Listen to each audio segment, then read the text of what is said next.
আপনি যে রাগের মাথায় ছিলেন আমি বুঝতে পারছি, আপনি রাগের মাথায় আছেন, কিন্তু এই পরিস্থিতিতে রাগের মাথায় যদি আচরণ করেন, আমি আপনার উপরে দুঃখ পাই না, আমি দুঃখ পাইছি যে আপনাদের আচরণ। আমরা তো এখানে আসি আপনাদের শান্তি শৃঙ্খলার জন্য। আমরা এখানে আমার কোনো ব্যক্তিগত কাজ, এই যে আপার পুলিশরা আসছে তাদের কোনো ব্যক্তিগত স্বার্থ আছে?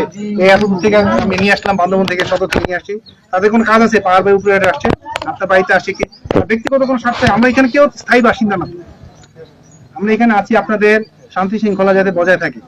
এখন আপনার হাজবেন্ড যে কাজের সাথে জড়িত, এইটার জন্য আপনি একটা মানসিক কষ্টে আছেন, এই জন্য বারবার আপনার কাছে লোকজন আসে, এটা আমি বুঝতেছি। আপনাকে তো এটা মেনেই তো বাস্তবতা, আপনার হাজবেন্ড যে খারাপ কাজের সাথে আছে এটা তাকে বুঝাইতে হবে যাতে ফেরত চলে আসে। বুঝেন নাই দিদি? আমি কিন্তু আপনাকে আমি কিন্তু ওইভাবে বলছি, আমাকে বলছে যে স্যার এটা জিজ্ঞেস করবো বাড়িতে আছে কিনা, এটুকুই। কিন্তু কিন্তু আপনি যেভাবে আচরণ করছেন আমার খুব খারাপ লাগছে আচরণটা।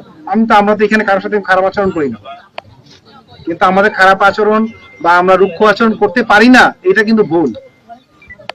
কিন্তু আমরা চাই আপনাদের সাথে একসাথে মিলেমিশে থাকার জন্য, পুলিশ আর্মি একসাথে আমরা কাজ করতেছি। ঠিক আছে দিদি, আপনি যেটা বুঝতে পারছেন এটাই আমার সার্থকতা। আমি আপনাকে নিয়ে যাওয়ার জন্য পুলিশ আনি নাই, আমি শুধুমাত্র আনছি এই আপাদেরকে আনছি যে আপনার ঘরের ভিতরে আমরা ঢুকবো না। আমরা এইটুকু সম্মান করি মহিলাদেরকে, এই সম্মান করি বলে আজকে মহিলা আপারা, পুলিশ আপারা আসছে, এসে আপনার ঘরে ঢুকছে। আমরা তো ইচ্ছা করলে আগে ঢুকতে পারতাম, কেন ঢুকিনি? 2 ঘন্টা যাবত বসে আছি এখানে কেন? আপনাকে সম্মান করছি বলি।